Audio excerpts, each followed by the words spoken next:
Request చేస్తున్నాము sir. అందరికీ నమస్కారం.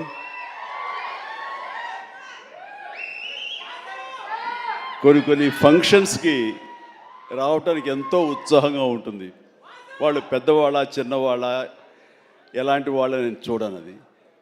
ప్రేమతో పిలిస్తే కనుక ఎస్ వస్తున్నానే అంటుంది. నాకు ప్రేమ కావాలి, అభిమానం కావాలి. అలాంటిది ఇక్కడ అభిమానం నాకు చాలా నిండుగా మెండుగా లభిస్తుండటంలో చూస్తున్నారుగా.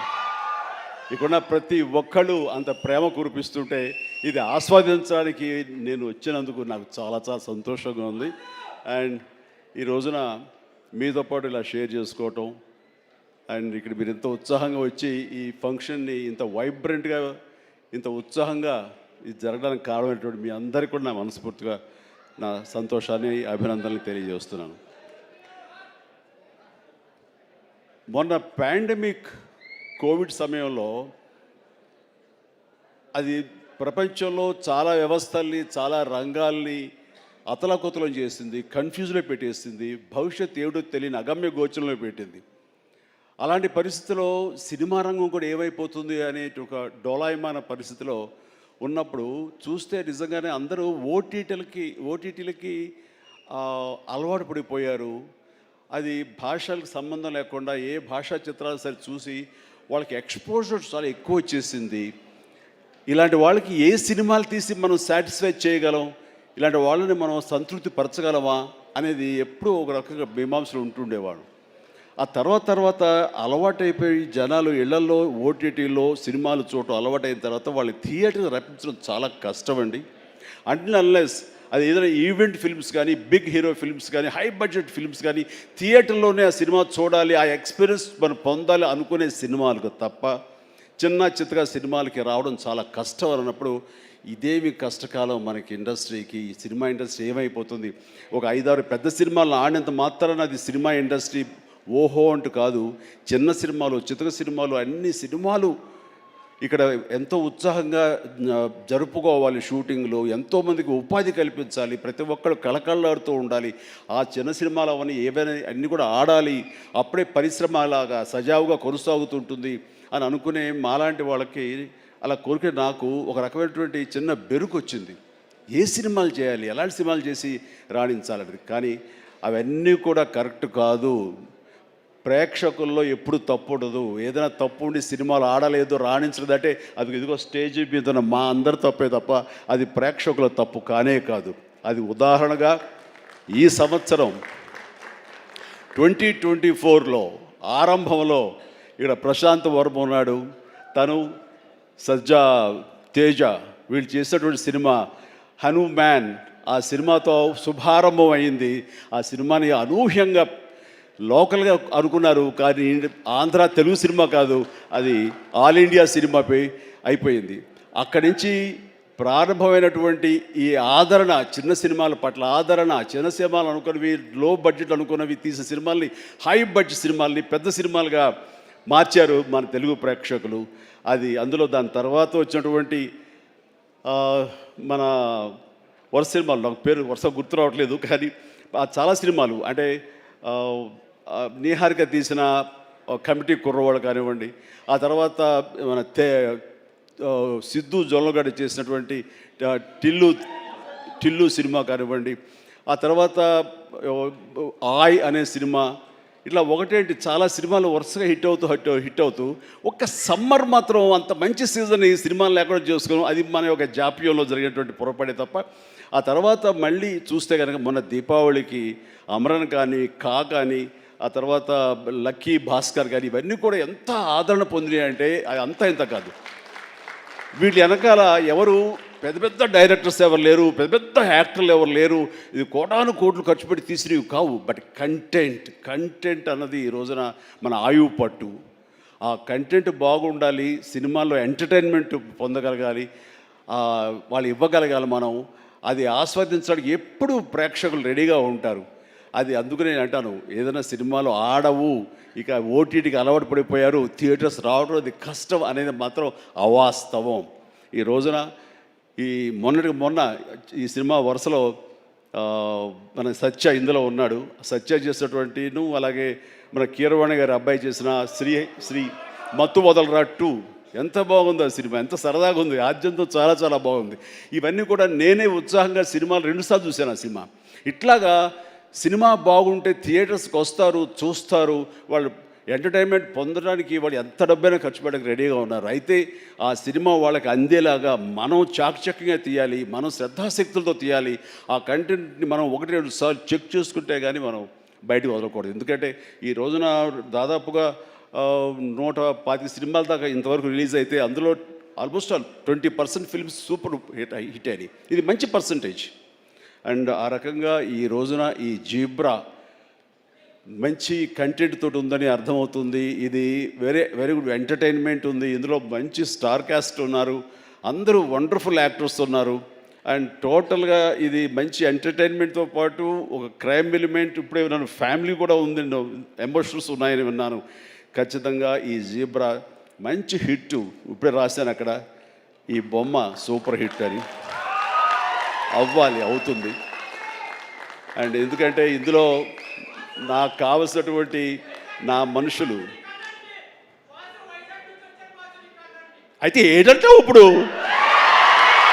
అదే అది కాదురా, నువ్వు వచ్చే వైజాగ్ నుంచి సంతోషమే, మరి బొమ్మలు నువ్వు వైజాగ్లో ఆడించాలి. అది అదే అలా అయితే బలవే. మన హీరోలు కూడా అదే ఊరే. కూర్చోరా కాసేపు. సో ఈ ఇందులో సత్యరాజ్ గారు ఉన్నారు, సత్య ఉన్నాడు, అండ్ సునీల్, అందరికి మించి నా బ్రదర్. అండ్ కన్నడ నుంచి వచ్చినటువంటి ఒక అద్భుతమైన యాక్టర్ ధనుంజయ. ఆయన గురించి నేను విన్నాను కానీ సినిమాలు చూడటం ఇది చేయలేదు. బట్ పుష్ప చూశాను. పుష్ప ఎక్కడ అనేది నాకు గుర్తు రావట్లేదు, కానీ డెఫినెట్గా ఈ సినిమాలో చాలా మంచి గుర్తింపు వచ్చింది. తను కూడా మంచి ఆర్టిస్ట్గా, తెలుగు యాక్టర్గా తను సెటిల్ అవుతాడు అంటలో ఎలాంటి సందేహం లేదు. All the very best Dhananjay. And ఇక సత్యదేవ్ గురించి ఏం చెప్పను. నాకు 2 తమ్ముళ్ళు ఉంటే కనుక అందులో ఇంకొక తమ్ముడు, 3వ తమ్ముడు సత్యదేవ్.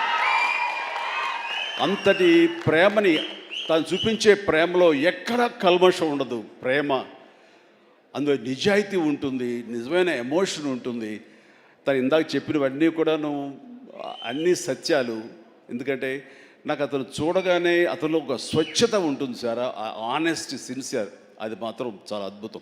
ఎక్కడ కృతకంగా ఉండదు, ఇంప్రెస్ చేయాలని మాట్లాడడు, అనుకున్నట్టుగా ఎగ్జిబిట్ చేస్తాడు, చెప్తాడు. అది చాలా మనకి మనసుకు హత్తుకుంటుంది. నేను ఫస్ట్ టైం ఈ పాండమిక్లోనే ఒక సినిమా చూసాను. సినిమా పేరు నాకు గుర్తురావట్లేదు. ఏ సినిమా అది? Bluff master. తన నేచర్కి వ్యతిరేకమైన టైటిల్ అది. సో బ్లఫ్ మాస్టర్ అనే సినిమా నేను చూసినప్పుడు తర్వాత ఇంకో సినిమా కూడా చూశాను వరుసగా. ఎవరి యాక్టర్ చాలా ఇంటెన్సివ్ పెర్ఫార్మెన్స్ చేస్తున్నాడు, టచ్ ఆఫ్ క్లాస్గా ఉంది. అండ్ మన తెలుగు మనిషిలాగా అనిపించలేదు. బహుశా అతనికి డబ్బింగ్ వాయిస్ ఇచ్చారు, ఎందుకంటే వాయిస్లో అంత రిచ్నెస్ ఉంది, అంత క్లారిటీ, అది నీట్గా ఉందంటే మంచి డబ్బింగ్ ఆర్టిస్ట్ తోటి తనకి డబ్బింగ్ చెప్పించుంటారు. కాబట్టి ఎవడో బయట వ్యక్తి అయి ఉంటాడు. ఏ యాక్టర్, ఏ కన్నడనా లేదా ఇంకోటి అనిపించేది. అని ఎవరితో మాట్లాడుతూ, లేదండి మన వైజాగ్ అబ్బాయి అన్నాడు. మనూరి అంటారా, మన వైజాగ్ అబ్బాయి అని చెప్పేసి అన్నారు. అనేసరికి నిన్న ఒకసారి అతన్ని చూడాలనుకున్నాను, మనం మాట్లాడాలనుకుంటున్నాను. ఎందుకంటే అతనిలో బెస్ట్ యాక్టర్ ఉన్నాడు. మరి అతనికి ఎవరు వెనక నుండి సలహాలు ఇస్తున్నారు, తన లైఫ్ ఎలా మోల్డ్ చేసుకుంటున్నారు నాకు తెలియట్లేదు. ఊరికనే సరదా మాట్లాడదాం అనిపించింది. నాకున్న ఇంప్రెషన్ తనతో షేర్ చేసుకుందాం అనిపిస్తుంది. అంటే వెంటనే ఫోన్ వెళ్ళటం ఏంటి, అప్పుడు ఫ్లాట్స్లో నుంచి, అపార్ట్మెంట్స్ నుంచి బయటికి వచ్చే ప్రసక్తే లేదు. అక్కడ వాళ్ళ యూనియన్ ఏదో ఉంటే కనుక వాళ్ళ స్పెషల్ పర్మిషన్ తీసుకుని అప్పుడు రోడ్డు మీద వచ్చి నన్ను కలవడం జరిగింది. చూడగానే నా పేరు సత్యదేవ్ అండి అది అన్నాడు. అయిన తర్వాత ఓకే వెరీ గుడ్, చాలా బాగా చేస్తాడు. కాసేపు పిచ్చాపడి మాట్లాడుకున్న తర్వాత, సార్ ఇక్కడ ఇందాక నాడే అది పచ్చబొట్టు అని కాదు, అది పడ్డ మచ్చ, అది నేల మీద. అది ఎందుకు పడ్డావు ఏంటది అంటాను. నేను మీ కొదమసింహం సినిమాలో మీరు రోప్లో జంప్ చేస్తుంటారు, నేను మా డిష్ టీవీ మా యాంటీనాలో ఉండే వైర్ తోటి అలా జంప్ చేసి కింద పడ్డానండి, అవి దెబ్బ తగిలింది. అయిన తర్వాత మీ ఇంపాక్ట్ ఎంత ఉంటుందని మీకు ఈ విషయం చెప్పాలి. దీన్ని కుట్లించడం కోసం మా నాన్నగారు హాస్పిటల్ తీసుకెళ్ళారు. అప్పట్లో మత్తు గిత్తు లోకల్ ఇంజెక్షన్స్ ఇవ్వలేదు. దాన్ని అట్లాగే నేను భరించలేక ఏడుస్తుంటే, అరే చిరంజీవి అయితే అసలు నవ్వుతూ అది కుట్టించేసుకుంటాడు అంటే, అది వేసిన 5-6 కుట్లు నేను నవ్వుతూనే ఉన్నాను, పెయినే తెలియలేదు. అది మీ మహిమ నా మీద, అది దాని ఇంపాక్ట్ ఉంటుంది. అంటే నేను ఏదైనా మైకువా లేకపోతే ఏంటి ఎనస్థిషియా లాంటి వాడినా ఏంటి. అండ్ తనకి అంత ప్రేమ, ఆ ప్రేమ మత్తులో ఆ పెయిన్ కూడా తనకు తెలియలేదన్నమాట. అది చెప్పినప్పుడు చాలా ఇంప్రెసివ్గా అనిపించింది. Such a coincidence. తను ఆ మాట చెప్తున్నప్పుడు దాని వెనకాల నా దగ్గర ఒకే ఒక పెద్ద వాల్ పోస్ట్, పెద్ద పెయింటింగ్ ఉంటుంది. అది కొదమ సింహంలో పెయింటింగ్ అనమాట. క్యాప్ అది పెట్టుకుని, సిగార్ నోట్లో పెట్టుకుని, ఇదేనండి ఇది చూసి అన్నాడు. అంటే దాన్ని ఆ ఫోటో ముందు తను మళ్ళీ ఇంకో పిక్చర్ తీసుకుని, అలాగే వీళ్ళు అక్కడి నుంచి మా పరిచయం, మా మీటింగ్స్ అప్పుడప్పుడు అనేది చాలా రోజులు ఇప్పుడు ఒకసారి వస్తారంటే రా అని చెప్పడం అలాగా జరుగుతుంది. అంత మంచి యాక్టర్కి సరైన సినిమాలు పడటం లేదు అనేది మాత్రం ఎక్కడ నాకు కొంచెం ఉంది. అంటే హీరోగా ప్రయత్నం చేస్తున్నాడు, హీరో అనేది కాకుండా వెరస్టైల్ యాక్టర్ అనిపించుకోవడంలో మాత్రం తన నటనకి హద్దులు ఎల్లలు లేకుండా చేసుకుంటే మరింత ఉన్నత స్థాయికి వెళ్తాడు. ఆ తర్వాత ఇతను ఏ స్థాయిలో ఉండాలి, ఏ పాత్రలో ఉండాలి, ఏ హీరోగా సెట్ అవ్వాలి ఏంటంటే ప్రేక్షకులు నిర్ణయిస్తారు. దాని ప్రకారం మనం ముందుకు వెళ్ళిపోవచ్చు అంటూ గాడ్ ఫాదర్లో ఎవరో నార్త్ హీరోస్నో లేకపోతే ఇంకో హీరోస్నో బయట లాంగ్వేజ్ హీరోస్నో తీసుకొస్తే మనకింత పొటెన్షియల్ ఉన్న ఒక ఆర్టిస్ట్ ఉన్నాడు, అతన్ని ఆ క్యారెక్టర్ పెట్టుకుందాం అని అంటే కొంచెం రెసిస్టెన్స్ వచ్చింది. ఎందుకంటే మనవాళ్ళు అనగానే లోకువ. కానీ అతని పొటెన్షియాలిటీ, అతని టాలెంటు, అది ఎలాగా డెలివరీ చేస్తాడో తెలిసి నాకు ఐఎమ్ వెరీ మచ్ కాన్ఫిడెంట్. ఆ యొక్క నాకు ఎదురుగా నిలబడే పాత్రలో చాలా అత్యద్భుతంగా చేయగలడని చెప్పేసి ఆ సినిమాలో నేను చెప్పాను కాబట్టి స్ట్రాంగ్గా ఒప్పుకున్నారు. ఇందాక తను చెప్పినట్లుగా తను అంతకంతగా ఆ దాంట్లో రాణించాడు, మెప్పించాడు, ఒప్పించాడు. ద ఫెంటాస్టిక్ పెర్ఫార్మెన్స్ ఇచ్చి ఆ సినిమా అంత ఎత్తుకు వెళ్ళటానికి, ధీటుగా నాకు నిలబడి చేయడానికి తను కారణమయ్యాడు. అలాంటి సత్యదేవ్ నా నమ్మకాన్ని నిలబెట్టాడు. ఇందాక అది ఆ మాట తను అన్నప్పుడు మనస్ఫూర్తిగా దాన్ని నేను ఆహ్వానిస్తున్నాను, ఆస్వాదిస్తున్నాను. అండ్ తనకి ఇంకా ఎంతో మంచి బ్రైట్ ఫ్యూచర్ ఉంది. ఎందుకంటే సత్యదేవ్ లాంటి వెరస్టైల్ యాక్టర్స్ మనకి తెలుగులో కరువైపోయారు. తను పరిధిని లిమిట్ చేసుకోకపోతే, ఎక్స్పాండ్ చేసుకుంటే బోల్డ్ అయిన అవకాశాలు తనకు వస్తాయి నేను చూస్తాను కూడాను. అండ్ అలాంటి ఈ సినిమాలో తను ఒక మాస్ హీరోగా కామెడీ తోటి, చాలా చక్కగా సెటిల్డ్ కామెడీ తోటి, ఒక యాక్షన్ తోటి ఈ సినిమాలో తనకి మంచి భవిష్యత్తు మళ్ళీ ఏర్పడుతుందని నేను భావిస్తున్నాను. అండ్ నా తమ్ముడుగా సత్యదేవ్కి ఆల్ ద వెరీ బెస్ట్ చెప్తూ ఈ సినిమా తనకి అద్భుతమైన విజయం చేకూరాలి. Please god bless really. నిజంగా ఇంకా నేను మరింత ఎత్తులు చూడాలి సత్యదేవ్. చూస్తాను కూడాను. అండ్ ఇక ప్రొడ్యూసర్స్గా ఇద్దరు మన Dinesh and Bala and Dinesh, and అలాగే వాళ్ళని సపోర్ట్ చేస్తూ ఇక్కడ ప్రస్తుతం ఉన్నట్టు ఎస్ఎన్ రెడ్డి గారు ఉన్నారు, బిల్డర్. ఆయన కూడా సపోర్ట్గా ఉన్నారు. వీళ్ళందరూ లాభాపేక్షతో కాకుండా ఒక ప్యాషన్తో వాళ్ళు రావటం. సినిమా అంటే ఏం తెలియదు, సినిమా అంటే ఇష్టం కాబట్టి ఆయన కూడా ఓకే అంటే ఆయన ఇందులో కావాల్సినంత బడ్జెట్గా హై బడ్జెట్ అయిందని వింటున్నాను. బట్ దానికి పెట్టడం, దాన్ని ఈ యొక్క Eshwar Karthik director, wonderful director. ఎందుకంటే ఆయన సినిమా పెంగ్విన్ అని తమిళ్లో నేను చూశాను సినిమాని పాండమిక్ టైంలోనే. And very refined actor, director. ఆయన ఈ సినిమాకు చాలా చక్కగా చేశారని తెలిసింది. అండ్ డెఫినెట్లీ ఆ టీం అందరికీ కూడా అద్భుతమైనటువంటి విజయం ఈ సినిమా చేకూర్చి వాళ్ళకి మరింత పైకి వెళ్ళడానికి ఎంత దోహదపడుతుందని చెప్పేసి నేను మనస్ఫూర్తిగా విష్ చేస్తున్నాను. అండ్ అలాగే హీరోయిన్స్ వాళ్ళకి అంటే ప్రతి ఒక్కరికి, టీంలో ఉన్న ప్రతి ఒక్కరికి నా హృదయపూర్వక అభినందనలు తెలియజేసుకుంటూ నాకు ఈ అవకాశం ఇచ్చేందుకు ధన్యవాదాలు తెలియజేస్తున్నాను. All the very best. ఒక్కసారి వేదిక మీద ఉండవలసిందిగా రిక్వెస్ట్ చేస్తూ ఆహా శ్రీనివాస్ గారిని కూడా వేదిక మీదకి రావాల్సి